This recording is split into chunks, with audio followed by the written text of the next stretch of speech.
যি দুজন যুৱক আৰু যুৱতীৰ মৃত্যু হৈছে তাৰ ন্যায় বিচাৰিছো আৰু ছাত্ৰ সন্থায়ো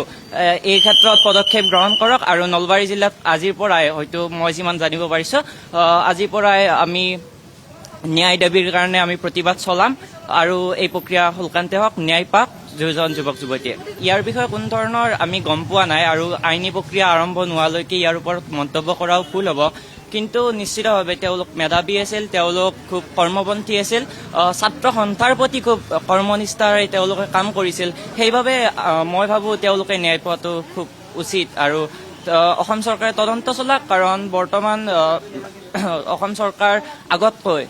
বহুত ক্ৰাইম কমিছে কিন্তু দিন ৰাতি এনেধৰণৰ ঘটনা এটা হোৱাটো খুব বেয়া আৰু ভয়াৱহ লাভ জিহাদৰ এংগল নিশ্চিতভাৱে দেখা যেন পায় কাৰণ দুজন যুৱক যুৱতী আৰু তেওঁলোক ভাতৃ ভগ্নী আচলতে কিন্তু বাহিৰৰ পৰা হয় দুজন যুৱক যুৱতী কিন্তু যোনে টাৰ্গেট কৰিছে তেওঁলোক হয়তো এনেকুৱা এটা চিটুৱেশ্যন দেখা পাবও পাৰে কাৰণ বহু ক্ষেত্ৰত আমি ধৰ্মক লৈ এনেকুৱা চিটুৱেশ্যন হোৱা দেখা পাওঁ কিন্তু আচলতে আইডেণ্টিফিকেশ্যন নোহোৱাকৈ এনেধৰণৰ ক্ৰাইম এটা মই নাভাবোঁ যে লাভ জিহাদে কৰিব